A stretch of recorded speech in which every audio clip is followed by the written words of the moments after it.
Hey, welcome back. Apologies for the delay in these videos rolling out, but good news is this is one of the last ones that I will be doing in this series. If you have any requests, leave it in the comments and I'll see what I can do. The reason for that is because my baby finally came, and if I look a little sleepy, it's because of a couple of sleepless nights, nothing we can't handle. But he may be running the show from now onwards. Anyways, with that in mind, we will be covering regions, federation. Firstly, before we get into any of that, I will tell you the state of the land. We've got 2 regions. That means 2 management domains, SDDC managers and lifecycle managers. And I've also manually deployed 2 NSX global managers if you want to play catch up. Throughout this video, I'll talk to you about network architecture with NSX. Then we'll look at the lifecycle manager architecture, how to deploy applications across distributed landscape, and so on. Hopefully you get a lot out of this video. Before I forget, please like and subscribe. It really does help me out, and I've forgotten to ask you for the last few videos. If you do enjoy it, it really does help. Before configuring, let's get through some architecture. Off the bat, we've got 4 gateways. We've got the global tier 0 gateway at the top, which is stretched between sites, as you can see, active passive. Then you've got the tier 1 gateway, which is stretched, the cross-region tier 1 gateway, which is stretched, also active passive. Then we've got 2 local specific tier 1 gateways, which has the local AVN, which is not stretched between sites. The cross-region segment has the appliances that float, so VRA, vROPs, and so on, and also the global Workspace 1 access cluster. This is effectively an all-encompassing list of everything we're going to be configuring and all the management appliances that are going to be deployed across the region segments and so on. I won't go through all of these individually, so if you need to, pause the video, take notes, whatever it is you need to do, and we'll move on to the next part. Let's set the VIP for both global managers. First, let's go to System, Global Manager Appliances, set virtual IP, put in whatever IP you've configured in DNS. There you go, you can see the VIP is now assigned to the one node that we've got available. You're probably also wondering what the error message above is. The Compute Manager is required to deploy any of the appliances below. If you want to automate the deployment of any of the global managers, yes, a Compute Manager is required, but we can't really do that in a VMware Cloud Foundation instance. Remember, all the vCenters and management applications will sit in the management domain. Now, if you were to, in the workload domain side of this, if you were to attach the vCenter of the workload domain, those global managers would get deployed into the workload domain, which is why we do all this manually. Now let's rinse and repeat this for the next region. Okay, there we have it. The VIP is set on both sides. Let's do a quick connectivity check because we know what the IPs were. That one pings, and then the other side was 20. Cool. That's a quick connectivity check to see that both are working. Let's move on to prepping the local managers. Go to networking, IP address pools. Then I'm going to add an address pool. Type in a name, add a subnet, give it a CIDR, give it an IP range, and also make sure you put the gateway IP in. It's very important. If you don't add the gateway IP in, it won't be able to route to the other network. Click add, apply, and then save. Repeat the same process on the other side. So that's all configured, apply, save. Both sites are now done. The next step is to set your active and standby global managers. Region 1 in my case is going to be the active global manager, and region 2 is going to be standby. We can also see here that neither have been set. Clicking on this link will take you to where you need to go. Click on make active, and then I will give it the name. Perfect. Now I'll add a standby global manager. I've pre-filled all these details. You can see I'm using the VIP of the global manager on the other side. I've also put the thumbprint of the VIP as this is the VIP IP. So we'll hit check compatibility. All that checks out, click save. There you have it. The standby location has also been added in. Now, if you did struggle with the command that I had up on screen earlier, you can also jump onto the global manager as admin and run the get cert cluster thumbprint. And that'll give you the same thumbprint in a different format that you can then paste in. Just so you're aware, I did use this thumbprint to add the global manager in. If you were going to use custom certificates, now would be a good time to do them. To do so, you'd go into System Certificates and do all your imports and all that sort of stuff. The next step is to add both locations. That's both local managers or the clusters. You can use the VIPs, or you should use the VIPs in this case, and import the config. This is where the tricky part comes into, especially for region 1, because we've got all that native load balancing we've spoken about. To do so, we'll go into System, click on Location Manager, or you can even just click on here because it says locations unavailable. We'll go add on-prem location. Once again, I've pre-filled the details, and take notice, I'm also using the cluster certificate thumbprint, not for the manager specifically, and I've logged on to the VIP. So I'll add that in here and we'll check version compatibility. It's good to go. I'll hit save. Like all that configuration, you will notice the red banner, and then it'll take a bit of time to sync and also give you the option to import config. click on import, we can see a summary of the objects it's going to import. I'm also going to prefix this with reg1. Now notice it hasn't yet complained about anything load balancing related. So let's continue on and see if it does. Again, a further summary, and I'll click import. The import completed successfully. The T0 has been imported. The tier 1 is also imported. The segments have also been imported. Let's pause right there. Have a look at this import list, rewind it slightly, and then go back again to the networking section when we do the walkthrough after everything was imported. Is there anything missing from what you're seeing in this import list? Can you think why? And then let's have a look at that again later when we cover it off. Notice on the left-hand side, there's nothing to do with load balancing. Now, if we go back to the local manager, we can definitely see that there is load balancing configured for the server pools, which is the Workspace 1 appliance and the virtual servers. So we need to understand how this operates in a federated environment for VCF, but we'll discuss that in a later section. Before we add the second location in, we need to start configuring some of the cross-region objects, such as the segments and the gateways. To begin, we'll do the tier 1 gateway. At this point, it's fairly simple. We just add another tier 1 gateway, populate the details, and hit save. I've given it a name, fairly simple, cross-region, attached to the tier 0 gateway. I've enabled the pool allocation sizes routing and enable all route advertisement. Click save on that. As you can see, that's been created. Next, we need to plumb the cross-region segment into it. Go into segments, edit the cross-region segment, change the gateway to the one that we just created, and click save on that. It's now time to add in the second location. The exact same process as we did for region 1, but this time I've done region 2, pre-populated all the details, used the same method to get a thumbprint.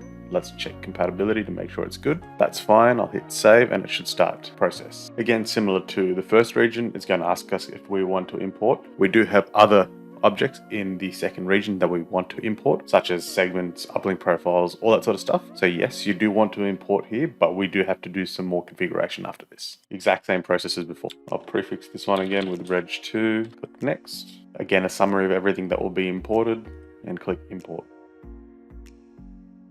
And there you have it. The objects for region 2 have now been imported. Now we need to go and do some modification to what was imported. Again, the same things as T0 as tier 1 segments, all that will exist. We want to edit the tier 1 from region 2, disconnect it from the T0 and hit save. You may be asking yourself why. You'll see in a second, but effectively what we want to do is delete the T0 that was imported from the region 2 location. And the purpose of this is so we can have a single stretch T0 gateway. But keep in mind, there are some configurations that you need to take note of. So I'll take a screenshot of that just to make life easier when I do want to go and reconfigure this. And then the local ASN, I've got a note of as well. Click the 3 dots and hit delete. Before modifying the T0 gateway with the second location, we need to go and configure the RTEPs. Go into System, Location Manager, click on Networking, click Configure. I'm going to select all for the edge nodes that I want to configure, pick the host switch, populate all these details. As you can see, I've put the RTEP VLAN in and the pool that we pre-created earlier. Make sure these details are correct, otherwise it won't configure correctly, and hit save. There we go, region 2 is done. Now we have to rinse and repeat for region 1. I'll start the process again from the same location, that way to make it more consistent. Click on networking for region 1, configure, exact same. I've populated all details, hit save. Region 1 is now also done, so we can go back into the global manager and continue the T0 configuration. Edit the gateway, the location in, and hit save. Configuration has been applied. Now we want to add in the BGP neighbors for region 2, because remember we removed that gateway, so it no longer exists. But this is all the details populated for one peer. I need to rinse and repeat for the second peer. This is just an example, so make sure you get this right in your environment. Also notice if you don't see the source IP address, turns out I actually missed a step, and that's why the source IP addresses weren't showing up. Before you configure BGP, you should really configure the new interfaces, because remember, we've deleted the gateway, we need to re-add them in. As you can see, we've got 4 new interfaces for the 2 edge nodes. Now we should be able to go back into BGP neighbors and select those source interfaces. Yep, there you go. I'll repeat for the second one. Now you should be able to see, if you go back in, that all of them are up, at least for the new ones. Edge 1, Edge 2. Now that the global T0 gateway has been configured with both locations, BGP and interfaces, everything is done. We don't need to do anything with that anymore, but we do need to clean up the tier 1 gateways. The topology should be each region have its own local tier 1 gateway. Then you've got the cross-region tier 1 gateway across the top that has the appliances that float across regions. Now, if we go into the cross-region one, you'll see there's already 2 locations set up there, so we don't need to do anything there, but we do need to clean up the local tier 1 gateways. You can see that the local tier 1 gateway for region 1 has already got edge cluster and the location for itself set. We don't need to do anything there. We don't want to add the second location in, and we've already explained why. So I'll just click save on that, close editing, and then we'll try the second one, make sure it's also good. Location wise, it's perfect. We've already got one location in there, which is region 2, but notice we do need to configure it we need to plumb it into a gateway, which is what we're doing here. And hit save on that. Notice after I plumbed it into the tier 0 gateway, it automatically added a second location in. Now you don't need to add that. You don't need to be tricked into adding that second location in. You can just hit the bin icon there and hit save. And that's pretty much it. You've got 2 local tier 1 gateways and a global tier 1 gateway now. With everything plumbed into the tier 0 gateway, we want to make sure that route redistribution is also configured. Without that, you really won't see anything from the tier 1 gateways. Region 1 seems to be already configured. Typically there's 11, so that's good. I'll hit cancel on that, but we do need to set region 2. Just to make it easier, I've selected everything that we could possibly redistribute. Hit add, apply, save on that. While we're at it, we may as well check the tier 1 gateways to make sure they've got everything they need configured for redistribution as well. Everything in route advertisement is checked for the region 1 tier 1 gateway. Let's check the same for 2. Perfect. All right, that's good to go. The final piece of this puzzle is to show you how the segments plumb into the gateways, and then we can move on. So starting from the top, we've got a local region segment, which is from region 1, it's plumbed into the tier 1 gateway. Then we've got the 2 region-specific VLAN back segments for the uplink interfaces of the edge nodes. Then we've got 2 segments that I've created, ignore them. Finally, we've got 2 more segments, the cross-region and the local region segment from the region 2 plumbed into their gateway. And remember, these segments on this local tier 1, as well as the one from region 1, are not stretched. Only the segment plumbed into the cross-region tier 1 gateway are stretched across both regions. Then we've got the 2 VLAN back segments, which provide connectivity for the uplink interfaces of the edge nodes in region 2. The X region is the global cross-region, which we've covered as well. So hopefully now you've got a clearer picture in your head of the networking architecture. Now that we've got all the configuration out of the way, I wanted to do a quick connectivity test to show you that it's all working. You can see on the left, we've got region 1, and on the right, we've got region 2. I've deployed 2 Ubuntu VMs, one in region 1, one in region 2, and then you can also see that they're connected to the X region network, which is the cross-region network. Now, on the Ubuntu 1 VM, I've configured an IP address manually on the same network, 10.0.31.100, and on Ubuntu 2, it's 101. And we can see in the global manager that the X region network is on the same network. We can see how the connectivity goes. Let's try ping across. We can see that works. We can also check in vCenter to make sure that the stretch network appears.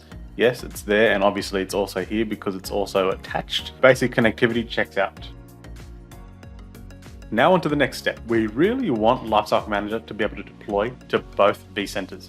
Currently, because it was deployed in region 1, it will only be able to deploy objects or software into VC in region 1. To remedy this, we need to add a vCenter from the second region, so that way when we go to expand software, deploy software, we can pick from either vCenter and distribute it that way. Those details are all populated. Now you also choose the vCenter type, is it management, workload, or consolidated. Now in this case, it is just a management vCenter that has validated, so we can click save and it will add that as it needs to. You can see there's a green tick against both VCs. That's great, that's what we want. You'll also notice that under username, I use the administrator at vSphere local account. That's not best practice. You should really use an account that's got the specific permissions required. As you can see, the first one's got a service account. Don't follow my lead on this. Do create a service account with the right permissions and allow it to sync that way.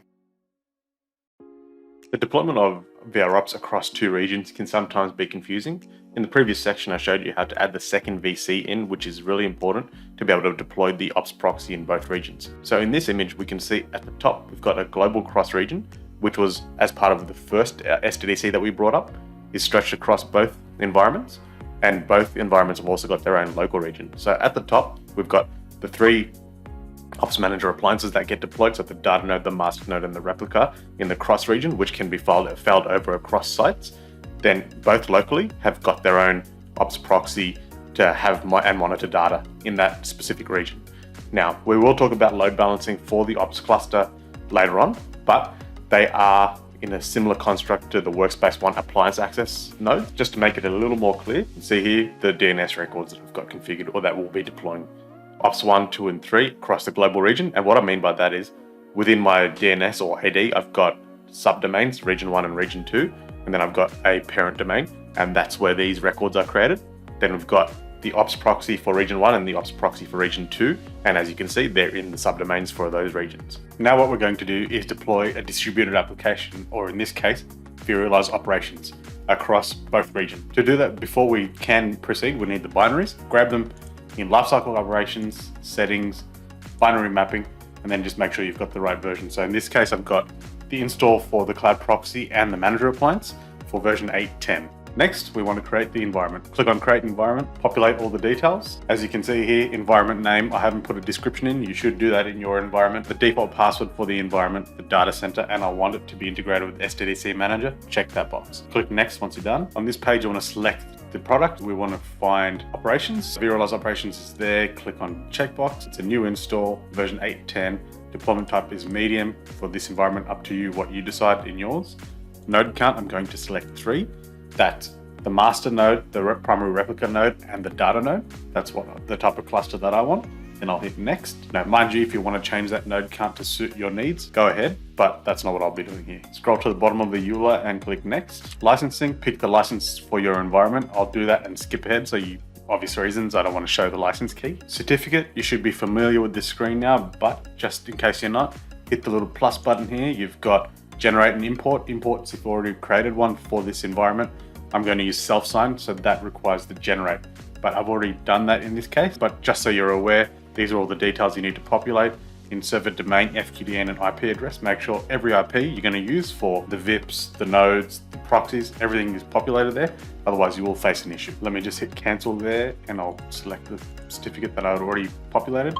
As you can see, in the SANs, you've got the IP addresses that we already discussed in the DNS entries, as well as the DNS entries. Hit next there. There's not a lot you can do on this screen, so I'm going to skip ahead. You can change it to thin or thick mode, up to you. I'm going to leave it at thin, and the cluster is self-explanatory, so I'm leaving that as is as well. This stuff's pretty standard too. Most of it's even grayed out, unless you want to add a new RTEP or DNS server. There's nothing much else you can do here, so hit next. Here are all the details you want for your deployment. I'm going to populate all of these, and then we'll walk through it together. Okay, starting from the top. Disable TLS version. I'm disabling TLS version 1. Then you've got the certificate we've already selected. Now, if you want to add an anti-affinity rule or affinity rule, you can do that here, but I'm going to leave it as default and leave it off. So you've got keep virtual machines on separate hosts or together, your choice. Then you've got install SDDC management pack. I'll leave that unchecked. Add new server for NTP if you want to. Then all the details that you've already pre-configured for DNS. So the FQDN for the entire cluster, which I've got opsshank.com. Then we've got the proxy, the 2 proxy nodes. Very quick distinction here is, to be able to get these to be deployed as part of this entire environment, you've got to go to components and click on Cloud Proxy. Once the options come through, you've got to click on this to make sure they're going into the right VC. Remember, we added the second VC, so you can now add the Cloud Proxy to the deployment and have it distributed or deployed to the other vCenter. And then also make sure that the network you're selecting is the local region network. Okay, so then we've got the 2 ops proxies, or the cloud proxies, which one in each region, as you can see from the DNS records and the networks they're in. Then we've got the master node, we've got the primary replica, and then we've got the data node. That's it for the deployment. Then we hit next, then we run the pre-check. Validation's pretty much passed. We've got 5 warnings there, and if we expand it out, it's pretty much just talking about the version compatibility. In my environment, I do have some legacy nodes or versioning. Now, you don't want to do that in yours. Just make sure it's all up to date and as part of the interop compatibility matrix. If you're good there, then you should be able to hit next, but I'm going to do that anyway now, and we'll see what happens. Submit, and away you go. The environment starts building. As you can see here, Operations Manager is now deployed. We can have a look at all the config that we put in and make sure it's all correct. It's too late now, it's already deployed, so if you made a mistake, you do need to go backwards. We've got Cloud Proxies, the Master Replica and Witness, and Data Node deployed. If we wanted to, we can add additional components. We can vertically scale up.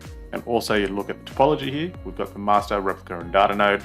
The master is attached to ops1.shank.com, and then we've also got 2 cloud proxies. To recap, we started off with 2 disparate SDDC Manager instances. We then federated or imported and federated using NSX to provide availability of networking across 2 regions. Certain networks are stretched, not all networks are stretched. We did cover that in the beginning. Let's quickly recap on LCM. We've got 2 SDDC managers. We've got 2 LCM instances. The LCM instance on the left here, which is region 1, will handle all the global components that sit on the cross-region stretch network, which is the vROPs cluster and so on. Then it'll also handle its own local instances of login site. On the other side, it's pretty much just there for its local instance of login site. Remember, we don't want logs traversing any sort of WAN link, which is why we've got 2 instances of Lifecycle Manager. I won't go through the deployment of login site because it's fairly similar to what we just did for vROPs, but remember, 2 local instances of login site on the local instance of the AVN. That's all you need to remember. We also need to have a quick discussion about Workspace ONE access and identity management. The first, Lifecycle Manager, on the left-hand side in Region 1, will have the global Workspace ONE access 3-node cluster that sits on the cross-region network. You also need to have a local instance. If you're following everything to the T, you need to have a local instance of Workspace ONE access for local instance of identity management for applications or appliances that don't flow. Now, to do so in the first region's LCM, because you've already deployed the global environment, which you can see there, it won't let you deploy another Workspace ONE access or identity manager. You need to manually deploy it using an OVF. Whereas on the second site, you can still deploy through the standard create environment workflow. It will force you to put it on the cross-region network because that's what's baked in when you have an integrated LCM to SDDC manager, but that cross-region is not stretched anyway, so sort of like a local AVN anyways. When you deploy those clustered applications in the cross-region on the first LCM, so Workspace ONE access, vROPs, and so on, it creates a load balanced instance. I'll show you what I mean by that. So if we go into load balancing, we can see a load balancer, virtual servers. So we've got vROPs and WSA. This doesn't exist on the other side because it's region or location specific. So if we go into region 2, there is no load balancing configured because all we've got there is deployed, or would be, is the local instance of login site. Unless you're doing a cluster deployment, there won't be a load balancer created for it. So now in the event of a failover, what happens is you've got 2 disparate SDDC instances, 2 NSX instances, then we've got Federation or global managers attaching or linking them together. When site 1 goes down, first you'll need to log into the GM in that region that's remaining, go to Location Manager, and then select Actions and make active, and that'll force it to go into active. The next thing you need to do is go into Networking, Tier 1 Gateways, open up the cross region because that's the one we care about. The other site's already offline, so we don't need to do anything with the region specific Tier 1 gateway. We edit the cross region gateway, change region 2 to primary because we want all the traffic to ingress and egress that location now because it will be the primary location until region 1 comes back up. Hit save on that and away you go. Once that is done, you also need to make sure load balancing is ready. So what that means is if you go back into the local instance, jump into networking, go to load balancing and recreate everything that was created on the other side automatically for all the appliances here. So that way, when the appliances are failed over, they do have a bit that they can communicate through. To give you a bit of a picture, you've got the load balancer, you've got the virtual servers that you need to create the server pools, profiles and monitors. Now, when LCM created this, it would have also created it with an SSL certificate. You don't have to do that.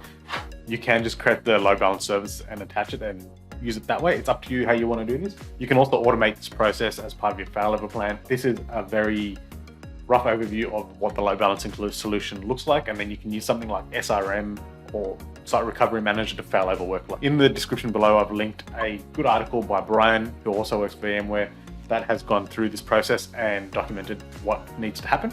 So have a read through that if you are interested. All right, so we've now covered off configuring NSX Federation, importing configuration, stretching networks, stretching gateways, all the works. I've showed you how to distribute. I've shown you how to deploy a distributed application, which is vROPs. We've gone through the Lifecycle Manager architecture, Workspace ONE Workspace ONE architecture, and everything else around Federation and its aspects. If you have any concerns or anything that you think may be missing from this video, please leave a comment below. As I said, I've just had a baby. I may be missing something completely off the charts, but hopefully not. I'll catch you in the next video. And as I said earlier, this is one of the last few videos. I may do an automation one, and as things are thrown at me, if there are special requests, I'll have a look at that. But hopefully you like this series, and thank you for your time.